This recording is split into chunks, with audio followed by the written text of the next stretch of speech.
මේ අන්තිම මොහොතේ ගොඩක් එවුන්ගේ ඔළුව ගිනි අරගෙන කොතනින්ද පාඩම් කරන්න පටන් ගන්නේ මොනවද පාඩම් කරන්නේ මම මේ අද පාඩම් කරපු ප්‍රමාණය ඇති වෙයිද හොඳට මතක තියාගන්න මේ O level කියලා කියන්නේ එහෙම මහා ලොකු බුද්ධි පරීක්ෂණයක් නෙවෙයි උත්තර ටික මතක තියාගෙන ගිහිල්ලා ලියන්න තියෙන්නේ ඔයාට විභාගෙට අඩුම තරමේ තව දවස් 3ක්වත් තියෙනවා නම් මේ විදියට වැඩ ටික කරගෙන උපරිම රිසල්ට් එකකට යන්න පුළුවන් සමහරු ඉන්නෝ පාඩම් කරන්න කම්මැලිකමට මේ කාලේ අනුමාන විතරක් බලාගෙන යනවා ඒ වගේ ගොන් වැඩ කරන්න එපා සිලබස් එකේ කොතනින් ප්‍රශ්නයක් ඇහුවත් මොකක් හරි උත්තරයක් ගලපලා ලියන්න පුළුවන් ගානට මොනවා හරි ටිකක් පාඩම් කරන් යන්න ඕන. ඔයයි ඇත්ත තේරුම් ගන්න ඕන. දැන් මේ කාලේ කරන්න පුළුවන් දේවල් තියෙනවා බැරි දේවල් තියෙනවා. සමහරු ඉන්නෝ මේ පාඩම් කරන එක පැත්තකට දාලා උදේ ඉඳන් හවස් වෙනකල් YouTube එකේ සෙමිනාර්ස් බල බල ඉන්නෝ. ඒ වගේ මෝඩ වැඩ කරන්න එපා. ඉතිහාසයේ පේපර් එකේ අහන සිටියන් සෙට් එක පවා PDF එකක් විදියට මේ වර්ක් ප්ලෑන් එකට දාලා තියෙනවා. C එකක් හරි B එකක් හරි ගන්නවා කියලා හිතාගෙන සර්ගේ පන්තියට ජොයින් වුණා. මෙයාට O level විද්‍යාවට ඒකක් තියෙනවා 11 වසරේ වාර විභාගයට ලකුණු 37ක් ගත්තු මගේ පුතා විද්‍යාවට B එකක් ගත්තේ සර්ගේ වැඩපිළිවෙල නිසාමයි. දැන් සමහරු ඉන්නෝ මේ එල්ලි වෙනකල් පාඩම් කරලා උදේ නිදා ගන්න. ඒ වගේ මීහරක් වැඩ කරන්න එපා මේ කාලේ. දැන් මේ පළවෙනි පාර O level fail වුණු කෙනෙක් රිසල්ට් එක කොහොමද S8යි W එකයි. පළවෙනි පාර O level fail වෙච්ච ළමයට මේ වර්ක් ප්ලෑන් එකේ විදිහට වැඩ කරලා අර වගේ රිසල්ට් එකකට යන්න පුළුවන් වුණා නම් ඔයාට අනිවාර්යයෙන්ම දැන් ඉන්න මට්ටමේ හැටියට සෑහෙන්න තැනකට එන්න පුළුවන්. ස්ට්‍රෙස් එක නැති කරගන්න කියලා හිතාගෙන ඔය ෆෝන් එකේ WhatsApp status Facebook යන්නයි නැත්තම් ගෙදරට හොරා VPN එකක් දාගෙන මොන හරි ටිකක් බලන්නයි ඔය දේවල් කරන්න යන්න එපා. පාඩම් කරන්න තියෙන කාලය නේද මම මේ නාස්ති කරගෙන ආතල් ගන්නෙ. ඔයාගේ යටහිතට ඒක දැනෙනවා. දැන් යටහිතට ඒක දැනෙද්දි දන්නේම නැතුව ඔයාගේ ස්ට්‍රෙස් එක වැඩි වෙන එක වෙන්නේ. ඔයා මෙතන වැඩ කරද්දි තාත්තා රහෙන් මේ ටීවී එක හයියෙන්ම වැඩි කරගෙන නිවුස් බලනවා වෙන්න පුළුවන්. හොඳ විනයක් තියාගන්න ඕන මේ අන්තිම දවස් දෙක තුනේ. දැන් ඔයා සිංහල පාඩම් කරනවා. සිංහල පාඩම් කර ඉඳිද්දි එකපාරටම අඩෝම විද්‍යාව පාඩම් කරේ නෑ නේද කියලා මතක් වෙනවා. අර වැඩේ බාගට පැත්තකට දාලා විද්‍යාව පොත අරගෙන පාඩම් කරනවා. හිතේ වැඩ 1000ක් තිබුණත් මේ වෙලාවේ කරන්න පුළුවන් එක වැඩයිනේ. අමහරේ උන් ඉන්නවා. දැන් මේ විභාගේ අතෑරලා දාලා ඉන්නේ. මුල ඉඳන් පාඩම් කරේ නෑ. විභාගට තියෙන තව දවස් 3-4යි. දැන් මේ කාලේ ඔයා හරි දේ තෝරගත්තොත් ඔයාට මුළු ජීවිත කාලේ පුරාවටම සතුටින් ඉන්න පුළුවන්. හැබැයි මේ කාලේ ඔයා හිතුවක්කාර විදියට වැඩ කරන්න ගියොත් ඔයාට මුළු ජීවිත කාලේ පුරාවටම පසුතැවෙන්න වේවි. අනිත් කාරණාව තමයි ඔයාට O level ගොඩ දාගන්න ඕන නම් ඔයාලගේ සිලබස් එකෙන් O level කරලා ඒ 9ක් ගත්තු ලොකු සෙට් එකක් ගොඩ දාපු කෙනෙක්ගෙන් තමයි උපදෙස් ගන්න ඕන.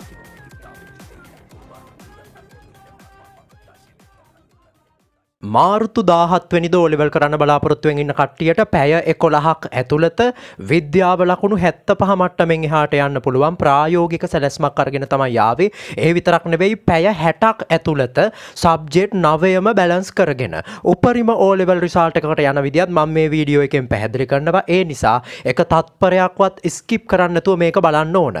පළවෙනි කාරණාව තමයි මේ ප්ලෑන් එක වැදගත් වෙන්නේ අද වෙනකොට තමන්ගේ සබ්ජෙක්ට් 9ම වෙනුවෙන් හොඳ O level රිසල්ට් එකක් වෙනුවෙන් දවසට අඩුම තරමේ පැය 15ක්වත් එක දිගට වැඩ කරන්න තරම් ගට් එකක් තියෙන උන්ට විතරයි. එහෙම වැඩ කරන්න බැරි උන් මේක බලන්න එපා. ඒ වගේ කාලකන්නින්ට ඕන තරම් YouTube එකේ වීඩියෝස් තියෙනවා. පැහැදිලි ඇති. හරියනම් වැඩි කතා ඕනේ.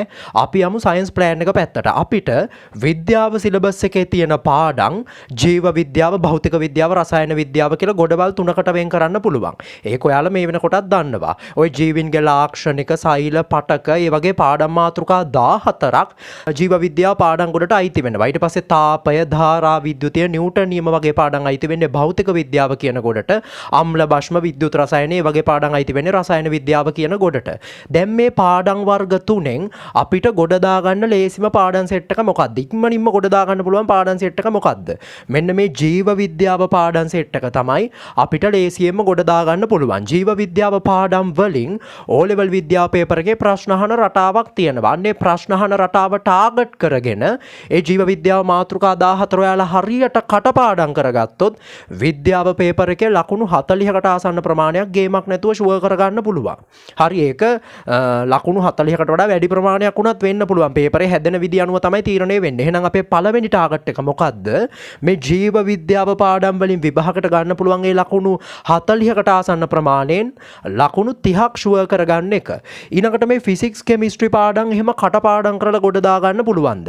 ෆිසික්ස් කෙමිස්ට්‍රි පාඩම් ඇතුලේ කටපාඩම් කරලා ගොඩ දාගන්න පුළුවන් මාතෘකා සෙට් එකකුත් තියෙනවා. උදාහරණයක් විදියට ගත්තොත් මූලද්‍රව්‍යවල ගුණ, ලවණවල භාවිත ලුණුලේවායක සිද්ධ වෙන ක්‍රියාවලිය තාරතාවය කියන්නේ මොකක්ද විපුලතාවය කියන්නේ මොකක්ද ගෘහ විද්‍යුත් පරිපථයේ කොටස් මොනවද ඔන්න ඔය වගේ ෆිසික්ස් කෙමිස්ට්‍රි පාඩම් ඇතුලේ කටපාඩම් කරලා කොට දාගන්න පුළුවන් මාතෘකා සෑහෙන ලොකු ප්‍රමාණයක් තියෙනවා අන්නේ මාතෘකා සෙට් එක ඔයා හරියට පාඩම් කරගත්තොත් O level විද්‍යාව පේපර් එකේ තව ලකුණු 35කට ආසන්න ප්‍රමාණයක් ෂුවර් කරගන්න පුළුවන් එහෙනම් අපේ දෙවෙනි ටාගට් එක මොකක්ද දන්නේ ලකුණු 35න් ලකුණු 30ක් ෂුවර් කරගන්න එක ඊළඟට මේ ෆිසික්ස් කෙමිස්ට්‍රි පාඩම් වලින් O level වලට ගණන් සෙට් එකක් එනවා ගැටලු සෙට් එකක් එනවා මේ ගැටලු අපිට වර්ග දෙකකට වෙන් කරන්න පුළුවන් පොදු රටාවේ ගැටලු නිර්මාණාත්මක ගැටලු කියලා දැන් O level papers ටික බලාගෙන ගියොත් ඔය papers වල හැමදාම අහන එක වගේ ගැටලු සෙට් එකක් තියෙනවා උදාහරණයක් විදියට ගත්තොත් ස්කන්ධ ක්‍රමාංකයේ පරමාණුක ක්‍රමාංකයේ දීලා නියුට්‍රෝන ගාන අහනවා ආයනයක් දීලා ඉලෙක්ට්‍රෝන කීයක් තියෙනවද අහනවා ඊට පස්සේ ප්‍රවේග කාල ප්‍රස්ථාරයක් දීලා විස්ථාපනය අහනවා ඔන්න ඔය වගේ හැමදාම අහන ප්‍රශ්න ආකෘති ටිකක් තියෙනවා අන්න ඒවට තමයි පොදු රටාවේ ගැටලු කියලා කියන්නේ ඊළඟට නිර්මාණාත්මක ගැටලු මොනවටද නිර්මාණාත්මක ගැටලු කියන්නේ පේපරේ හදන මහාචාර්යතුමා අලුතෙන්ම හිතලා ප්‍රශ්න සෙට් එකක් දානවා පේපර් එකට ඒවා පේපර් එකේ සෑහෙන අඩුවෙන් තමයි තියෙන්නේ අන්නේ නිර්මාණාත්මක ගැටලු ටික පැත්තකට දැම්මොත් අපිට ඉතුරු වෙනවා අර පොදු රටාවේ ප්‍රශ්න සෙට් එක දැන් මේ පොදු රටාවේ ප්‍රශ්න ආකෘති සාමාන්‍යයෙන් පේපර් එකේ 20ක් විතර තියෙනවා හැමදාම අහන එක වගේ ප්‍රශ්න ආකෘති 20ක් විතර තියෙනවා ඔයා ඒ ප්‍රශ්න ආකෘති 20ට හරියට පුරුදු වුණොත් ඒ ගැටලු ආකෘති 20 හදන පියවර සෙට් එක හරියට පාඩම් කරගත්තොත් ඔයාට O level paper එකේ තව ලකුණු 25කට ආසන්න ප්‍රමාණයක් ෂුවර් කරගන්න පුළුවන්. එහෙනම් අපේ තුන්වෙනි ටාගට් එක මොකක්ද? අන්නේ ලකුණු 25කට ආසන්න ප්‍රමාණයෙන් ලකුණු 18ක් ෂුවර් කරගන්න එක. දැන් එකතු කරලා බලන්න අපිට O level විද්‍යා පේපර් එකේ ලකුණු කීයක් ගෙදරින් ලේස්ති කරගෙන යන්න පුළුවන්ද?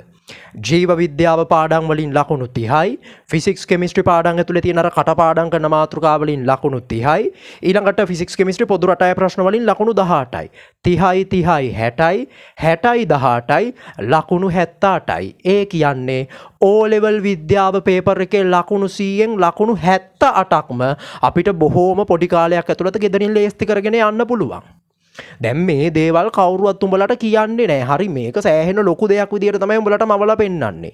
O level විද්‍යාව කියන්නේ එහෙම දවසින් දෙකෙන් ගොඩ දා ගන්න පුළුවන් විෂයක් නෙවෙයි. ඒක අවුරුදු දෙකක් තිස්සේ එක දිගට ඉගෙන ගන්න ඕන. පොඩ විෂය කාරණා ඔළුවට දාගෙන තමයි ඒක ගොඩ දා ගන්න ඕනේ. එහෙම මේ දවසින් දෙකෙන් කරන්න පුළුවන් දෙයක් නැහැ කියලා මේක හෙනට ලොකු දෙයක් විදියට මවලා පෙන්නනවා. ඔව්වා හෙන බොරු කතා. දැන් ඔයා A level physics chemistry වගේ කරනව නම් ඒව දවසින් දෙකෙන් ගොඩ දාන්න බෑ. හරි ඒවයි ඔයාලා සෑහෙන කාලයක් තිස්සේ තර්ක කරලා ප්‍රැක්ටිස් කරලා ඒවා පුරුදු වෙන්න ඕනේ. හැබැයි මේක O level. O level වල එහෙම සංකීර්ණ තියරි නෑ. මේකේ තියෙන මේ විෂය කාරණා ටික ඔයා හරියට ප්ලෑන් එකක් ඇතුව පාඩම් කරගත්තොත් ඒ පියවර ටික මතක තියාගත්තොත් අර පොදු රටාවේ ගණන් හදන ඔයාට O level විද්‍යාව පේපර් එකේ පට්ට ගේමක් ගහන්න පුළුවන්. කොහොමද මේ ටික කවර් කරගන්නේ? වැඩේ වෙන්නේ මෙහෙමයි. පැය 60ක් ඇතුළත ඔයාලගේ සබ්ජෙක්ට් 9ම පාඩම් කරලා ඉවර කරගන්න පුළුවන් වෙන විදියට අපි ඔයාලට ටයිම් ටේබල් එකක් හදලා දෙනවා. කාලසටහනක් වර්ක් ප්ලෑන් සෙට් එකක් හදලා දෙනවා. ඒ වර්ක් ප්ලෑන් වල පළවෙනි වර්ක් ප්ලෑන් එක අපි හදලා තියෙන්නේ ගණන් වලට. දැන් එතකොට පැය 11ක් ඇතුළත ඒ වර්ක් ප්ලෑන් එක ඔයාලා ඉවර කරගන්න ඕන. ඊළඟට දෙවෙනි වර්ක් ප්ලෑන් එක හදලා තියෙන්නේ සිංහල වලට. ඒකත් පැය 11ක් ඇතුළත ඉවර කරගන්න ඕන. තුන්වෙනියට ඉතිහාසය ඒකත් පැය 11යි. හතරවෙනියට කාණ්ඩ විෂයන්. කාණ්ඩ විෂයන් 3ම දාලා තියෙන තනි වර්ක් ප්ලෑන් එකකට.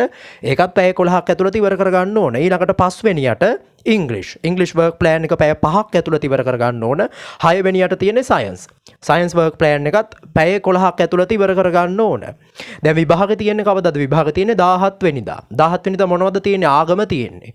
දැන් 17 වෙනිදාට කලින් දවස්. එහෙම නැත්නම් 16 වෙනිදාට ඔයාලා තනිකරම පාඩම් කරන්න ඕන ආගම සබ්ජෙක්ට් එක. විභාගයට කලින් දවසේ හෙට දවසේ තියෙන සබ්ජෙක්ට් එක තමයි පාඩම් කරන්න ඕනේ. එතකොට 16 සම්පූර්ණ දවසම ඔයාලා ආගමට වෙන් කරන්න ඕනේ. හැබැයි ඔයාලා ආගම සබ්ජෙක්ට් එක සුපිරියටම පාඩම් කරලා නම් තියෙන්නේ 16 වෙනිදා උදේ මෙන්න මේ වර්ක් ප්ලෑන් එකේ තියෙන වෙන මොකක් හරි සබ්ජෙක්ට් එකක් පාඩම් කරන්න. හරි උදේ වරුවේ වෙන සබ්ජෙක්ට් එකක් පාඩම් කරලා හවස් වරුවේ ආගම පාඩම් කරන්න. ආගම හරියට පාඩම් කරලා නැත්නම් විෂය කරුණු ටික මතක නැහැ කියලා හිතෙනවා නම් 16 සම්පූර්ණ දවසම ආගම සබ්ජෙක්ට් එකට තියාගන්න.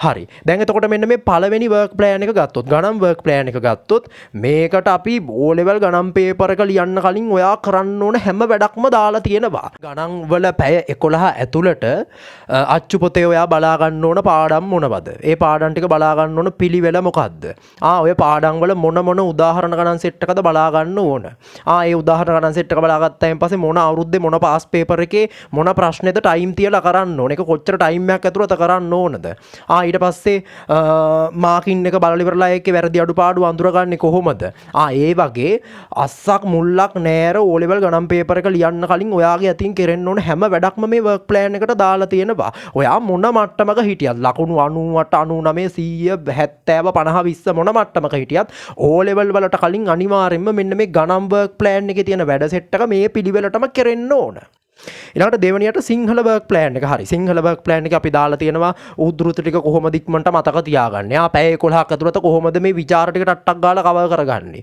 ඊළඟට තීරු ලිපි ලිවීම සාරාංශකරණය අවස්ථා සම්බන්ධ මතක තියාගන්න විදිය ග්‍රන්ථ කතුවර ලිස්ට් එකක් ගහලා කොහොමද පාඩම් කරන්නේ ඔය වගේ හැම දෙයක්ම මේ සිංහල වර්ක් ප්ලෑන් එකට දාලා තියෙනවා දැන් එතකොට O level සිංහල ලියන්න කලින් මේ වැඩ ප්‍රමාණය කරගත්තම හොඳටම ඇති ඔයා දැන් ඉන්න මට්ටමේ හැටියට උපරිම රිසල්ට් එකකට යන්න පුළුවන් ඊළඟට තුන්වෙනියට තියෙන ඉතිහාසය හරි දැන් එතකොට පැය 11ක් ඇතුළත ඔයාලා ඉතිහාසයේ සබ්ජෙක්ට් එක ගොඩ දා ගන්න ඕනේ. ඉතිහාසයේ අච්චු පොතේ ඔක්කොම ඔයගොල්ලන්ට පාඩම් කරන්න පිටු තියෙනවා 298ක්. ඒ කියන්නේ පිටු 300ක් විතර පාඩම් කරන්න තියෙනවා. දැන් මේ පැය 11 ඇතුළත ඉතිහාසයේ පොතේ පිටු 300 පාඩම් කරගත්තොත් ආයි ලොවෙත් ඒකකට යන්න පුළුවන්. දැන් සමහරු ඉන්නෝ පාඩම් කරන්න කම්මැලිකමට මේ කාලේ අනුමාන විතරක් බලාගෙන යනවා. ඒ වගේ ගොන් වැඩ කරන්න එපා. සිලබස් එකේ කොතනින් ප්‍රශ්නයක් ඇහුවත් මොකක් හරි උත්තරයක් ගලපලා ලියන්න පුළුවන් ගානට මොනවා හරි ටිකක් පාඩම් කරන් යන්න ඕන.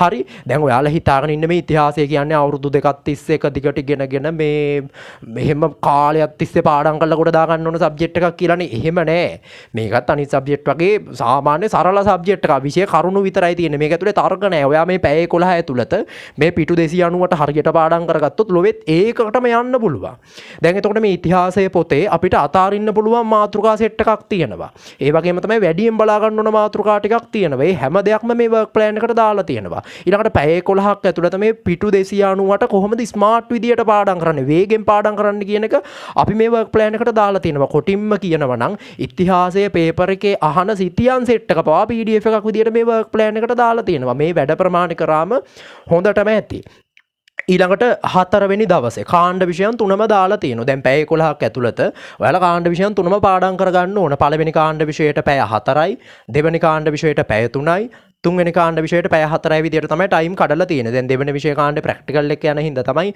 ඒකට පැය 3ක් වෙන් කරලා ඉතුරු දෙකට පැය 4 වෙන් කරලා තියෙන්නේ. කොහොම හරි Tamanට ලකුණු අඩු කාණ්ඩ විෂයක් තියෙනවා නම් ඒකට වැඩිපුර වෙලාව අරගෙන ඒක වැඩිපුර පාඩම් කරලා ගොඩ දාගන්න. පොඩ්ඩක් වර්ක් ප්ලෑන් එක මෙහෙ කරලා හදාගන්න. දැන් එතකොට පොදුවේ කාණ්ඩ විෂයන් ගොඩ දාගන්න උවමනා කරන උපදේශ සෙට් එකක් එතන දීලා තියෙනවා. හරි කොහොමද අපි පාස් පේපර් බල්ල ඉවරලා නිතර අහන ප්‍රශ්න ටික අඳුරගන්නේ? ඔයාගේ 11 වසරේ අන්තිම වාර විභාගේ ලකුණු අනුව ඔයාගේ වැරදි අඩුපාඩු අඳුරගන්නේ කොහොමද? ආයේ පේපර් එක දිහා බලලා ඔයාට බැරි කොටස් අඳුරගන්නේ කොහොමද? ඔන්න ඔය වගේ පොදු උපදේශ ටිකක් අපි 4 වෙනි දවසේ වර්ක් ප්ලෑන් එකට දාලා තියෙනවා.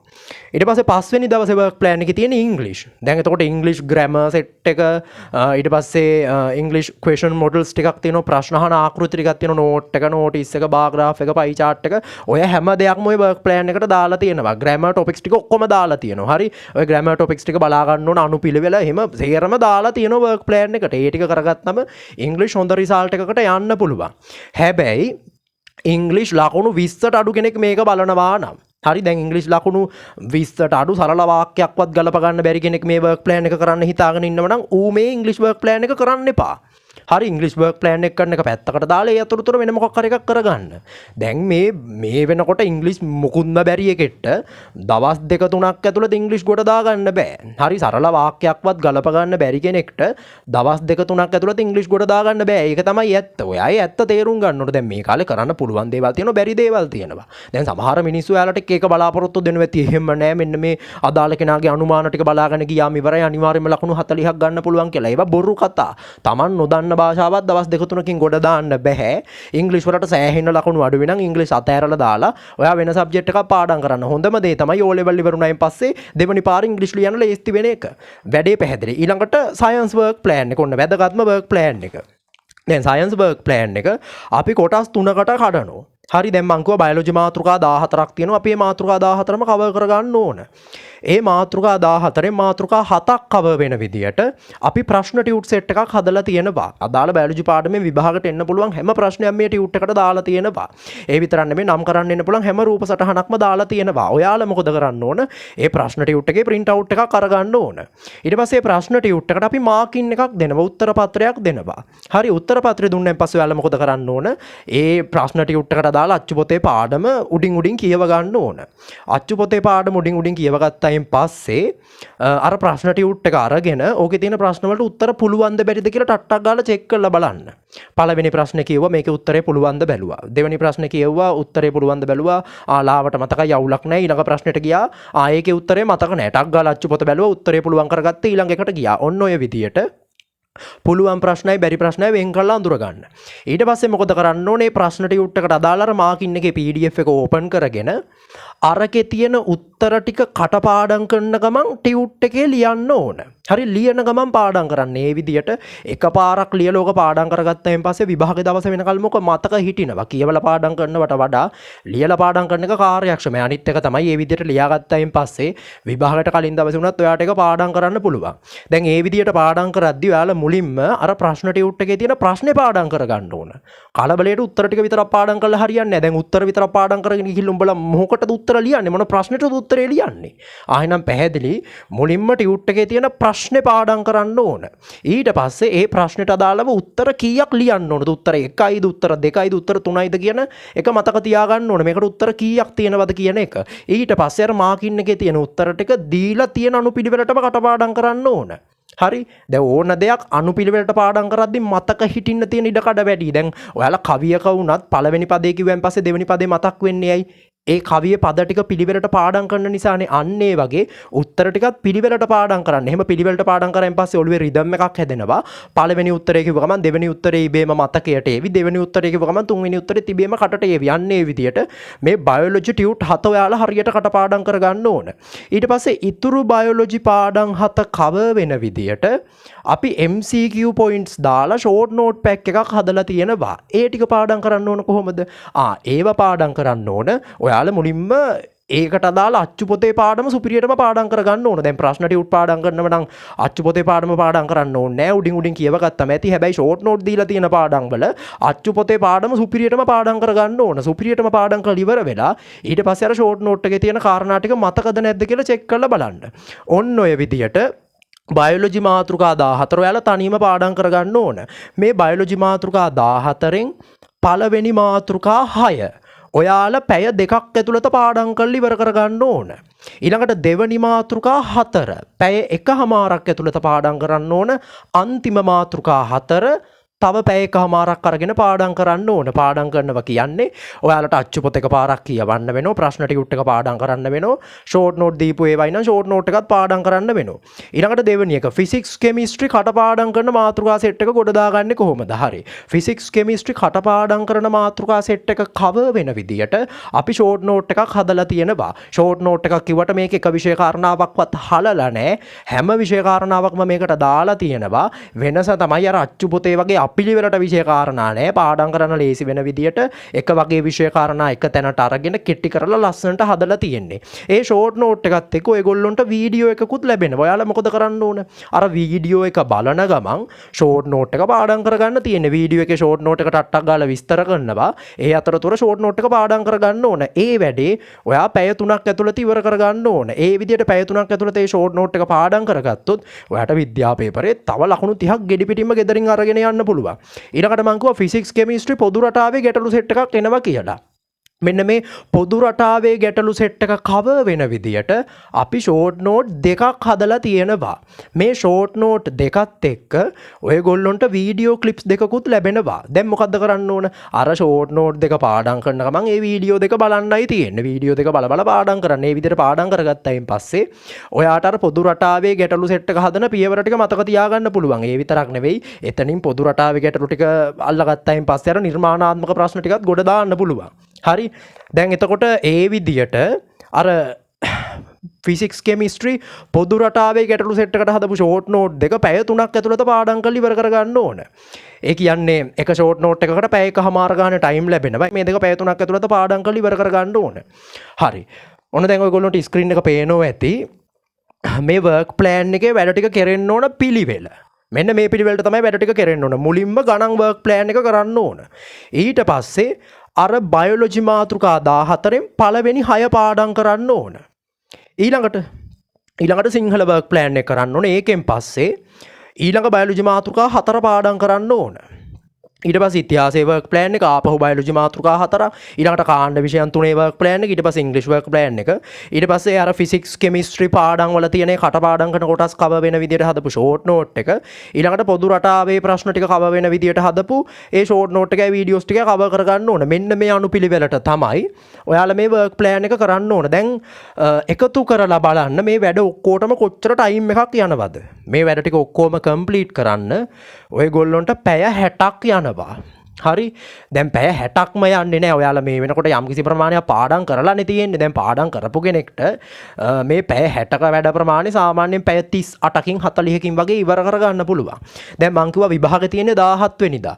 16 සම්පූර්ණ දවසම වෙන් කරන්න ඕන ආගම සබ්ජෙක්ට් එකට. දැන් එතකොට 16 වෙනිදාට කලින් මේ පැය 60ක වැඩ ප්‍රමාණය ඔයගොල්ලෝ සම්පූර්ණයෙන්ම කවර් කරගන්න ඕන. ඒ කියන්නේ 15 වෙනිදා රෑ 12 වෙන්න කලින් මේ පැය 60ක වැඩ ප්‍රමාණය සම්පූර්ණ කරගන්න ඕන. දැන් ඔයගොල්ලෝ බලන්න අද ඉඳන් 15 වෙනිදා රෑ වෙනකල් දවස් කීයක් තියෙනවද කියලා. ඔයාට අද ඉඳන් 15 වෙනිදා රෑ වෙනකල් දවස් 4ක් තියෙනවා නම් දවස් 4ක් ඇතුළත තමයි මෙන්න මේ පැය 60ක වැඩ ප්‍රමාණය කරන්න ඕන.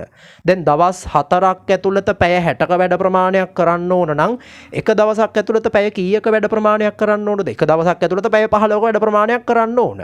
ඒ කියන්නේ මෙන්න මේ වැඩ ලිස්ට් එකෙන් පළවෙනි පැය 15ට අදාළ වැඩ ප්‍රමාණය පළවෙනි දවසේ කරනවා, ඊළඟ පැය 15ට අදාළ වැඩ ප්‍රමාණය දෙවෙනි දවසේ කරනවා, තුන්වෙනි දවසේ ඊළඟ පැය 15 හතරවෙනි දවසේ ඊළඟ පැය 15. ඔය විදිහට පැය 60 කම්ප්ලීට් කරගන්න ඕන. දැන් ඔයාට අද ඉඳන් 15 වෙනිදා රැ වෙනකල් තියෙන දවස් 3යි නා. දවස් 3ක් ඇතුළත පැය 60ක වැඩ ප්‍රමාණය කම්ප්ලීට් කරගන්න වෙනවා. දවස් 3ක් ඇතුළත පැය 60ක වැඩ ප්‍රමාණයක් තියෙනවා නම් එක දවසක් ඇතුළත කොච්චර වැඩ ප්‍රමාණයක් කරන්න ඕනද? පැය 20කට අදාළ වැඩ ප්‍රමාණය ඔයාට කරන්න වෙනවා. හරි. එතකොට ඔයාගේ ස්පීඩ් එක දෙගුණ තුන්ගුණයකින් වැඩි කරලා අර පැය 20 වැඩ ප්‍රමාණය අඩුම තරමේ පැය 15කින්වත් කම්ප්ලීට් කරගන්න ඕන. දැන් ඔයාට තියෙන්නේ 15 වෙනිදා රැ වෙනකල් තව දවස් 2යි නා. ඔන්න එතකොට නම් තත්ත්වය ටිකක් භයානකයි. ඔයාට සෑහෙන කට්ටක් කන්න වෙනවා. දැන් එතකොට දවස් 2ක් ඇතුළත පැය 60ක වැඩ ප්‍රමාණයක් කවර් කරන්න ඕන. ඒ කියන්නේ එක දවසක් ඇතුළත 60න් භාගේ පැය 30ක වැඩ ප්‍රමාණයක් කවර් කරන්න ඕන. දැන් යකෝ දවසට තියෙන්නේ පැය 24යි. පැය 30ක වැඩ ප්‍රමාණයක් එක දවසින් කවර් කරන්න ඕනේ. එතකොට ඉතින් ඔයාට ඔයාගේ ස්පීඩ් එක සෑහෙන්න වැඩි කරලා හොඳට හිත එක තැන් කරගෙන පට්ට වේගෙන් වැඩ කරන්න වෙනවා. අර පැය 30ක වැඩ ප්‍රමාණය අඩුම තරමේ පැය 20කින්වත් ඔයාට ඉවර කරගන්න වෙනවා. එහෙනම් වැඩේ පැහැදිලි. ඔන්න ඔය කියන විදියට හරියට වැඩ ටික කරගත්තොත් ඔයාට පුළුවන් සබ්ජෙක්ට් 9ම හරියට බැලන්ස් කරගෙන දැන් ඉන්න මට්ටමේ හැටියට උපරිම රිසල්ට් එකකට යන්න. දැන් මේ අන්තිම මොහොතේ ගොඩක් එවුන්ගේ ඔළුව ගිනි අරගෙන ඉන්නේ. කොතනින්ද පාඩම් කරන්න පටන් ගන්නෙ? මොනවද පාඩම් කරන්නේ? මම මේ අද පාඩම් කරපු ප්‍රමාණය ඇති වෙයිද? මේ විදියට පාඩම් කරලා පාස් වෙන්න පුළුවන්ද? මේ විදියට පාඩම් කරලා ඒ 9 මට්ටමට එන්න පුළුවන්ද? ඔය එක ප්‍රශ්න කෝටියක් හිතට එනවා ඇතිනේ. ඔය කිසි දෙයක් ගැන හිතන්න ඕනේ නැහැ. ඔයාලට කරන්න තියෙන මේ වර්ක් ප්ලෑන් එකේ මුල ඉඳන් වර්ක් ප්ලෑන් එක ඉවර වෙනකල් වැඩ ටික කරගෙන යන එක විතරයි. අනිත් කාරණාව තමයි මේ වර්ක් ප්ලෑන් එක හදලා තියෙන්නේ ඕනම මට්ටමක ඉන්න කෙනෙක්ට ගැලපෙන විදියට. ඒ 9 ඒ 8 ඒ 5 ඒ එකක් වන් නැති කෙනෙක්ට ඕන කෙනෙක්ට ගැලපෙන විදියට තමයි හදලා තියෙන්නේ. දැන් ඒ 9 මට්ටමේ ඉන්න කෙනෙක්ට මේ විදියට වැඩ කරලා තමන්ගේ ඒ 9 ෂුවර් කරගන්න පුළුවන්. ඒ 4 ඒ 5 ඒ වගේ මට්ටම් වල ඉන්න කට්ටියට මේ විදියට වැඩ කරලා තමන්ගේ රිසල්ට් එක ෂුවර් කරගන්න ගමන් සාමාන්‍ය ටිකක් ඉස්සරහට යන්න පුළුවන්. ඊළඟට ඔයාගේ හිතට එන ප්‍රශ්නයක් තමයි මේ වර්ක් ප්ලෑන් එකේ විදියට වැඩ කරලා ගොඩ ගියපු එවුන් ඉන්නවද? මේ විදියට වැඩ කරලා අන්තිම මොහොතේ හොඳ රිසල්ට්ස් වලට ගියපු අය ඕන තරම් ඉන්නවා. මම සාක්ෂිත් එකම ටට්ටක් ගාලා පෙන්නන්නම්. තීක්ෂණා මදුභාෂිනී ඇහැලියකොට ජාතික පාසල. එයා මොකද කියලා තියෙන්නේ? මොකුත්ම තේරුම් ගන්න බැරි විකාර විෂයක් විදියට තමයි විද්‍යාව දැක්කේ. ඉස්කෝලේ වාර විභාගවල S මට්ටමේ හිටියේ C එකක් හරි B එකක් හරි ගන්නවා කියලා හිතාගෙන සර්ගේ පන්තියට ජොයින් වුණා. මෙයාට O level විද්‍යාවට ඒකක් තියෙනවා. ඉස්කෝලේ වාර විභාගවල S මට්ටමේ ඉඳලා තියෙන්නේ. අන්තිම මොහොතේ අපේ ප්‍රෝග්‍රෑම් එකට ජොයින් වෙලා මෙයාගේ සයන්ස් S එක ඒකක් කරගන්නවා. ඊළඟට අපි දීපු වර්ක් ප්ලෑන් එකේ විදියට අන්තිම කාලේ මෙයා දවසට පැය 16කට වඩා වැඩ කරලා තියෙනවා. මෙයාගේ O level result එක A8යි B1යි. හරි චැට් එක බලුවම ඔයගොල්ලන්ට එක පේනවා ඇති. ඊළඟට ලෙත්මි ලෝචනා කෑගලු බාලිකා විද්‍යාලයගේ විභාගාංක පේනවා ඇති. අන්තිම මොහොත වෙනකල්ම හරියට වැඩ කරේ නැහැ. සිලබස් කවර් කරගත්තේ නැහැ කියලා කියනවා. සයන්ස් වලට ඒකක් ගන්න පුළුවන් උනේ මේ ප්‍රෝග්‍රෑම් එක නිසාමයි. කියලා තියෙනවා. හරි. ඊට පස්සේ අපි දීපු වර්ක් ප්ලෑන් එකේ විදියට අන්තිම කාලේ දවසට පැය 12කට වඩා එක දිගට වැඩ කරා. ඉස්කෝලේ වාර විභාගවල ABC එක S පවා ආපු වතාවල් තියෙනවා. මෙයාගේ O level result එක A8යි B1යි. හරි ඉස්කෝලේ වාර විභාගවල ABC ඔක්කොම කවලම් වෙච්ච result එකක් තමයි ඇවිල්ලා තියෙන්නේ. හැබැයි අන්තිම මොහොතේ අපි දීපු work plan එකේ විදියට වැඩ කරලා මෙයයි 8යි B1ක් දානවා. ඊළඟට කවිඳු මනෝහර ගොඩපිටිය මධ්‍ය විද්‍යාලයගේ විභාගාංක පේනවා ඇති. කිසිම ටියුෂන් පන්තියකට ගිහිල්ලා නැහැ. විද්‍යාව පන්ති වලට ගියා හැබැයි එකක්වත් සෙට් උනේ නැහැ. ඒ පාර පන්ති නවත්තලා. 10 වසරේ ඉඳන් 11 වසර වෙනකල් එක වාර විභාගයකදීවත් විද්‍යාවට ලකුණු 50ට උඩින් තිබිලා නැහැ. 11 වසරේ අන්තිම වාර විභාගෙ විද්‍යාවට ලකුණු 46යි. අන්තිම මොහොතේ කරන්න දෙයක් නැතුව බැනුම් අහා ඉද්දි අහම්බෙන් වගේ සර්ගේ YouTube වීඩියෝ එකක් දැක්කා. මෙයාගේ O level result එක B එකක්. O level science වලට B එකක් තියෙනවා. එතකොට කවදාවත් ඉස්කෝලේ වාර විභාගයකදී විද්‍යාවට ලකුණු 50ට වඩා වැඩියෙන් ගත්තු නැති මෙයා අන්තිම මොහොතේ අපි කියපු විදියට වැඩ කරලා විද්‍යාවට B එකක් ගන්නවා. ඒ කියන්නේ ලකුණු 60 මට්ටමෙනුත් එහාට ගිහින් තියෙනවා. ඊළඟට චානුග බිම්සත් වේල්ස් කුමර විද්‍යාලය. දැන් මෙයාගේ අම්මා යොපු මැසේජ් එකක් තමයි තියෙන්නේ. 11 වසරේ වාර විභාගයට ලකුණු 37ක් ගත්තු මගේ පුතා විද්‍යාවට B එකක් ගත්තේ සර්ගේ වැඩපිළිවෙල නිසාමයි. ලකුණු 37ක් අරගෙන කර කියා ගන්න දෙයක් නැතුව ඉඳිද්දී හම්බෙන් වගේ තමයි වීඩියෝ එක දැක්කේ කියලාත් කියලා තියෙනවා. මෙන්න ඊළඟ වැදගත්ම රිසල්ට් එක. දැන් මේ ළමයාගේ නම ඉස්කෝලේ ඒ දේවල් මම ප්‍රසිද්ධ කරන්නේ නැහැ. හැබැයි විභාග අංකේ කියන්නම් 31යි 57යි 61යි 76. සර් මම O level first try fail. දැන් මේ පළවෙනි පාර O level fail වුණු කෙනෙක්. රිසල්ට් එක කොහොමද? S8යි W1යි. W එක තියෙන විද්‍යාවට මෙයා O level second try එක ලියන්න ඔන්න මෙන්න තියෙද්දි අපේ work plan එක follow කරන්න පටන් ගන්නවා. අන්තිම මොහොතේ අපි කිව්ව විදියට වැඩ කරනවා. දැන් O level පළවෙනි වතාවේ fail වුණු මෙයා දෙවනි වතාවේ අන්තිම මොහොතේ අපි කිව්ව විදියට වැඩ කරලා C8යි S එක result එකකට යනවා. දැන් පළවෙනි පාර විද්‍යාවට W තිබිලා තියෙන්නේ. දෙවනි පාර විද්‍යාවට C එකක් අරගෙන තියෙනවා. එහෙනම් පැහැදිලි පළවෙනි පාර O level fail වෙච්ච ළමයෙක්ටත් මේ work plan එකේ විදිහට වැඩ කරලා අර වගේ result එකකට යන්න පුළුවන් වුණා නම් ඔයාට අනිවාර්යයෙන්ම දැන් ඉන්න මට්ටමේ හැටියට සෑහෙන්න තැනකට එන්න පුළුවන් මේ work plan එක follow කරලා. අනිත් එක තමයි මේක උඹලගේ ජීවිතේ සෑහෙන්න තීරණාත්මක කාලයක්. මේ ගත කරන හැම විනාඩියක්ම ඔයාලගේ අනාගතයට පුදුමාකාර විදියට බලපානවා. දැන් මේ කාලේ මේ ඔය ගොන් විදියට කාලේ නාස්ති කරන්න පුරුදු වෙන්න එපා. හරි උඹලා මේ ස්ට්‍රෙස් එක නැති කරගන්න කියලා හිතාගෙන ඔය ෆෝන් එකේ WhatsApp status Facebook යන්නයි නැත්තම් ගෙදෙට්ට හොරා VPN එකක් දාගෙන හොරාට මොන හරි ටිකක් බලන්නයි ඔය දේවල් කරන්න යන්න එපා. දැන් ඔයා ස්ට්‍රෙස් එක නැති කරගන්න කියලා හිතාගෙන තමයි ඕවා කරන්නේ. හැබැයි ඔයාගේ යටහිත දන්නවනේ. මම මේ මට පාඩම් කරන්න තියෙන කාලය නේද මම මේ නාස්ති කරගෙන ආතල් ගන්නෙ. ඔයාගේ යටහිතට ඒක දැනෙනවා. දැන් යටහිතට ඒක දැනෙද්දි දන්නේම නැතුව ඔයාගේ ස්ට්‍රෙස් එක වැඩි වෙන එක වෙන්නේ. එහෙනම් හොඳට මතක තියාගන්න මේ කාලේ ඔය සෝෂල් මීඩියා පාවිච්චි කරන එක ස්ටේටස් බලන එක සම්පූර්ණයෙන්ම නවත්තන්න ඕන. හරි ඊළඟ කාරණාව තමයි දැන් මේ සමහරු ඉන්නෝ මේ පාඩම් කරන එක පැත්තකට දාලා උදේ ඉඳන් හවස් වෙනකල් YouTube එකේ සෙමිනාර්ස් බල ඉන්න ඔය වගේ මෝඩ වැඩ කරන්න එපා. හරි සෙමින එකකින් සාමාන්‍යයෙන් පැය 8ක් විතර අරගෙන කවර් කරන මේ විෂය කාරණා ටික ඔයාට නෝට් එකක් කියවලා විනාඩි 15න් ගොඩ දා ගන්න පුළුවන් වෙන්න ඕන. නැත්තම් හොඳ O level result එකකට යන්න බෑ. හරි. එතකොට ඊළඟ කාරණාව තමයි දැන් මේ කාලේ ගෙදර මිනිස්සුත් එක්ක ප්‍රශ්න ඇති කරගන්න එපා. හරි දැන් ඔයා සෑහෙන ස්ට්‍රෙස් එකකින් ඉන්න බව ඇත්ත. හරි හැබැයි ඔයා ස්ට්‍රෙස් එකකින් ඉන්න බව ඔයාලගේ අම්මට තාත්තට ගෙදර ඉන්න අයියට අක්කට දැනෙන්නේ නැති වෙන්න පුළුවන්. ඔයා මෙතන වැඩ කරද්දී තාත්තා අරහෙන් මේ ටීවී එක හයියෙන්ම වැඩි කරගෙන නිවුස් බලනවා වෙන්න පුළුවන්. ඒ වෙලාවට මොකද්ද තාත්තේ මම පාඩම් කරන එක පේන්නේ නැද්ද අරකයි මේකයි අහලා ඒ මිනිස්සුත් එක්ක ප්‍රශ්න ඇති කරගන්න එපා. අම්මත් මේ ඇවිල්ලා ඔයාට එක වැඩ කියාවේ. එළිය තියෙන රෙදි ටික ගන්න මෝටරේ වහන්න අරකයි මේකයි කියලා. ඒ වෙලාවට මේ මිනිස්සුන්ගෙන් ගේම ඉල්ලන්න යන්න එපා. පුළුවන් තරම් ඉවසීමෙන් වැඩ කරන්න මේ කාලේ. ඔය ගෙදර මිනිස්සුත් එක්ක ප්‍රශ්නයක් ඇති කරගත්තයින් පස්සේ ආපහු පාඩම් කරන්න තරම් හොඳ මානසිකත්වයක් හදාගන්න සෑහෙන්න වෙලාවක් යනවනේ. සමහරු මුළු දවසේම පුපුරන ඉන්න එක හින්දා මේ කාලේ හොඳ ඉවසීමෙන් වැඩ කරන්න ඕන. ඊළඟ එක තමයි හොඳ විනයක් තියාගන්න ඕන මේ අන්තිම දවස් දෙක තුනේ. ඔයාට පුළුවන් වෙන්න ඕන පැය 3ක් එක තැන වාඩි වෙලා එකම වැඩේ එක දිගට කරන්න. පැයක් වැඩ කරනවා ඊට පස්සේ ආපහු නැගිටලා කිචන් එකට යනවා බිස්කට් එකක් කනවා ඊට පස්සේ ආපහු ඇවිල්ලා වාඩි වෙනවා විනාඩි 15ක් වැඩ කරනවා ටොයිලට් එකට යනවා. ඔහොම වැඩ කරලා හරියන්නේ නැහැ. ඔයාට පැය 3ක් එක තැන වාඩි වෙලා එක දිගට වැඩ කරන්න පුළුවන් වෙන්න ඕන. අනිත් එක තමයි පටන් ගත්තු වැඩේ හරියට ඉවර කරලා මිසක් අලුත් වැඩක් පටන් ගන්න එපා.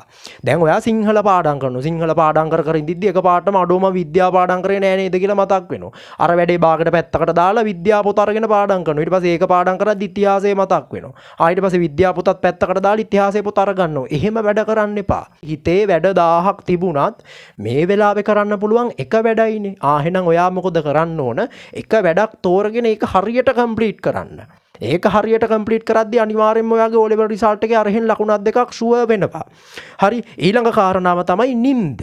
හරි උඹලට තියෙන වැදගත්ම කාරණාව දැන් දවසට පැය කීයක් නිදා ගන්න ඕනද? දවසට පැය 4ක් නිදාගත්තම හොඳටම ඇති. දැන් ඔය වෙන නාකි පඩංගු උඹලට එක එක විදිය කතා කියනවා. මේ අන්තිම කාලේ අනිවාර්යෙන් දවසට පැය 6ක් නිදා ගන්න ඕන. එහෙම නිදාගෙන පුළුවන් තරම් මනස රිලැක්ස් එකේ තියා ගන්න ඕනේ. එතකොට තමයි හොඳ මතක ශක්තියක් හැදෙන්නේ. මේ අන්තිම කාලේ හොඳට විභාගයට මුහුණ දෙන්න පුළුවන් වෙන්නේ. වහින බොරු කතා. පැය 4ක් නිදාගත්තම හොඳටම ඇති. රෑ 11:00 ඉඳන් උදේ 4 වෙනකල් පැය 4ක් නිදා ගන්න. දැන් 11:00 නිදා ගන්න ගියාට 11:00ටම නිින්ද යන්නේ නැහැනේ. 12 විතර වෙනවට නිින්ද යද්දී එහෙනම් හැමදාම 11:00ට නිදිය ගන්න පුරුදු වෙන්න. 4ට අවදි වෙන්න. ඒකත් එක එක වෙලාවල් වලට නිදා ගන්න එපා. විභාග ඉවර වෙනකල්ම එකම ටයිම් එකට නිදා ගන්න එකම වෙලාවට හැරෙන්න. ඇඟ රිද්ම් එකකට හුරු කරගන්න. දැන් සමහරු ඉන්නෝ මේ එල්ලි වෙනකල් පාඩම් කරලා උදේ නිදා ගන්න. ඒ වගේ මීහරක් වැඩ කරන්න එපා මේ කාලේ. හරි එකම වෙලාවට නිදාගෙන එකම වෙලාවට අවදි වෙන්න. පැය 4ට වඩා වැඩියෙන් නිදා ගන්නත් එපා. ඊට වඩා අඩුවෙන් නිදා ගන්නත් එපා. ඊළඟ එක තමයි මේ කාලෙ මේ නොකානොබී වැඩ කරන්න තියාගන්න එපා. බ්‍රේක්ෆාස්ට් එක, ලන්ච් එක, ඩිනර් එක ඒවා හරියටම වෙලාවට ගන්න. හැමදාම එකම වෙලාවට ගන්න. දැන් සමහරු ඉන්නෝ අද මේ පාඩම් කරලා මිසක් ඩිනර් එක ගන්න නැහැ කියලා හිතාගෙන 1-2 වෙනකල් වැඩ කරලා 1-2ට විතර ඩිනර් එක ගන්නවා. ඒ වගේ වැඩ කරන්න එපා මේ කාලේ. හරි මේ කාලේ හැම වෙලේම හරියට ටයිම් ටේබල් එකක් තියාගන්න. වැඩ එක රිද්ම් එකට කරන්න. ඒ විදිහට වැඩ රිද්ම් එකකට කරද්දී ඔයාගේ ඇඟත් ඒකට හුරු වෙනවා. අනිත් පැත්තෙන් ස්ට්‍රෙස් ගතියක් එන්නේ නැහැ. ඒක නිසා රිද්ම් එකට වැඩ කරන්න පුරුදු වෙන්න. ඊළඟ කාරණාව තමයි දැන් මේ කාලේ අර ස්ට්‍රෙස් එකත් එක්ක ඔයාට ගෑස්ට්‍රයිටිස් වැඩි වෙන්න පුළුවන්. බඩේ දැවිල්ලක් එන්න පුළුවන්. දැන් එතකොට Tamanට ගෑස්ට්‍රයිටිස් තියෙන බව දන්නවනම් ඔය තෙල් කෑම සැර જાති වගේ දේවල් වැඩිය ගන්න එපා. පුළුවන් තරම් සිසිල් දේවල්, සැහැල්ලු දේවල් අරගන්න බලන්න. ඊට පස්සේ අනිත් එක ඔය දීර්ඝ කාලීන ලෙඩවලට බෙහෙත් ගන්න කට්ටිය වීස් එක වෙන්න පුළුවන්, වෙන මොකක් ලෙඩක් වෙන්න පුළුවන්. ඒ බෙහෙත් හරියට වෙලාවට ගන්න ඕන. මේ කාලේ ලෙඩ වුණොත් එහෙම ආයි බඩුම තමයි දවස් 2-3ක් පාඩුනා කියන්නේ. ඔයාට ඒ දවස් 2-3 ආපහු කවර් කරගන්න වෙන්නේ නැහැ. හරි ඊළඟ කාරණාව තමයි සෙම තියෙනෙවුන් මේ රැට වොෂ් දාන්න එහෙම යන්න එපා. හරි දැන් එතකොට ඒ දේවල් අකුරටම පිළිපදින්න ඕන. ඔය කාරණා ටික තිතටම මතක තියාගෙන ඒ විදියටම කරන්න ඕන. ඊළඟ කාරණාව තමයි දැන් සමහර එවුන් ඉන්නවා දැන් මේ විභාගේ අතෑරලා දාලා ඉන්නේ. හරි මුල ඉඳන් පාඩම් කරේ නෑ. දැන් විභාගට තියෙන තව දවස් 3-4යි. ඔය දවස් 3-4න් කරන්න පුළුවන් දෙයක් නෑ. ඔන්න එන මොකක් හරි රිසල්ට් එකක් බාර ගන්නෝ කියලා මුන් අර විභාගේ ෆේල් වුණායින් පස්සේ නෑ දෑවුන්ට ගෙවල් වල මිනිස්සුන්ට කියන නිදහසට කාරණා හිතින් ගොත ඉන්නෝ. මට හරියට පන්ති යන්න උන්නේ නෑ. ගෙදර අර අහවල් ප්‍රශ්න තිබ්බේ. ඒ හින්දා තමයි විභාගේ යන ගත්තේ. අරකයි මේකයි කියලා නිදහසට කාරණා ගලප ඉන්නෝ. දැන් ඔයා ඒ තැනට වැටෙන්න එපා. හරි හොඳට මතක තියාගන්න මේ O level කියලා කියන්නේ එහෙම මහා ලොකු බුද්ධි පරීක්ෂණයක් නෙවෙයි. උත්තර ටික මතක තියාගෙන ගිහිල්ලා ලියන්න තියෙන්නේ. හරි ඉතින් ඒ වගේ සරල විභාගයක් හින්දා ඔයා නිකන් මේ අසරණ වෙලා විභාගේ පැත්තකට දාලා ඉන්න එපා. ජීවිතේ ඊට වැඩිය සෑහෙන ලොකු අභියෝග ඉස්සරහට සෙට් වෙනවා. හරි ඒක නිසා හොඳට මතක තියාගන්න මේ අන්තිම මොහොතේ හරි ඔයා හරියට සැලැස්මක් ඇතුව මේ විෂය කාරණා ටික පාඩම් කරොත් ඔයාට මැද මට්ටමේ O level result එකක් දාලා හරි හොඳ ගේමක් ගහන්න පුළුවන්. ඕලෙවල් වලට තියෙන්නේ තව දවස් 3-4ක් වගේ බොහොම පොඩි කාලයක්. දැන් මේ කාලේ මේ අත්හදා බැලීම් කරන්න කාලයක් නෑ. හරි අර එක මිනිස්සෙක් කියන විදියට දවස් 2-3ක් වැඩ කරනවා. ඊට පස්සේ අන්තිම මොහොතේ තව කවුරු හරි කියපු විදියට වැඩ කරලා බලනවා. එහෙම එක අත්හදා බැලීම් කරන්න කාලයක් නෑ. මේ කාලේ විශ්වාසවන්ත මොකක් හරි එක වැඩපිළිවෙලක් තෝරගන්න ඕන. තෝරගෙන ඒකේ තියෙන විදියට වැඩ ටික කරගන්න ඕන. දැන් මේ කාලේ ඔයා හරි දේ තෝරගත්තොත් ඔයාට මුළු ජීවිත කාලේ පුරාවටම සතුටින් ඉන්න පුළුවන්. හැබැයි මේ කාලේ වැරදි දේ තෝරගත්තොත් ඔයා හිතුවක්කාර විදියට වැඩ කරන්න ගියොත් ඔයාට මුළු ජීවිත කාලේ පුරාවටම පසුතැවෙන්න වේවි. අනිත් කාරණාව තමයි ඔයාට O level ගොඩ දාගන්න ඕන නම් ඔයාලගේ සිලබස් එකෙන් O level කරලා A9ක් ගත්තු ලොකු සෙට් එකක් ගොඩ දාපු කෙනෙක්ගෙන් තමයි උපදෙස් ගන්න ඕන. දැන් මගෙන් ගෙන ගත්තු කට්ටිය දන්නෝ මම O level කරෙත් ඔයාලගේ සිලබස් එකෙන්ම තමයි. ඔයාලගේ තියෙන ඔය සතර කම්මන්ත්‍රණේ ගුත්තිල කාව්‍ය සාල් එක ලාලා පාතට බාන ඕකම තමයි අපිටත් තිබුණේ. දැන් මම A9ක් ගන්න පාවිච්චි කරපු උපක්‍රම ටිකම තමයි ඔයාලටත් කියලා දෙන්නේ. දැන් එතකොට ඒ විදියට වැඩ කරන ළමයට වරදින්න කිසිම හේතුවක් නැහැ. හරි. දැන් එතකොට ඔයාට විභාගෙට අඩුම තරමේ තව දවස් 3ක්වත් තියෙනවා නම් මෙන්න මේ ප්ලෑන් එකට ජොයින් වෙලා මේ විදියට වැඩ ටික කරගෙන උපරිම රිසල්ට් එකකට යන්න පුළුවන්. දැන් එතකොට කොහොමද මේ වර්ක් ප්ලෑන් එකේ රෙජිස්ටර් වෙන්නේ?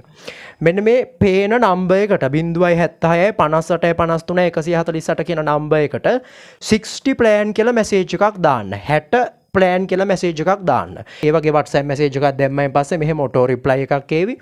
ඒ ඔටෝ රිප්ලයි එකේ තියෙනවා පැය 60ක් ඇතුළත විෂයන් 9ම ආවරණය කෙරෙන වැඩසටහනේ ලියාපදිංචි වීම සඳහා මෙන්න මේ ලින්ක් එක ඕපන් කරන්න කියලා ලින්ක් එකක් ඒවි.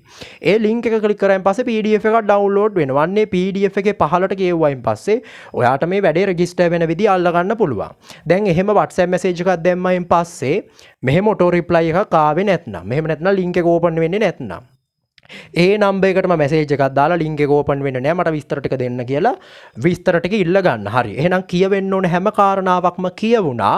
තමන්ගේ අරමුණ වෙනුවෙන් නිදිවරාගෙන බොක්කෙම්ම වැඩ කරන හැම එකාටම ජය වේවා කියලා ප්‍රාර්ථනා කරනවා.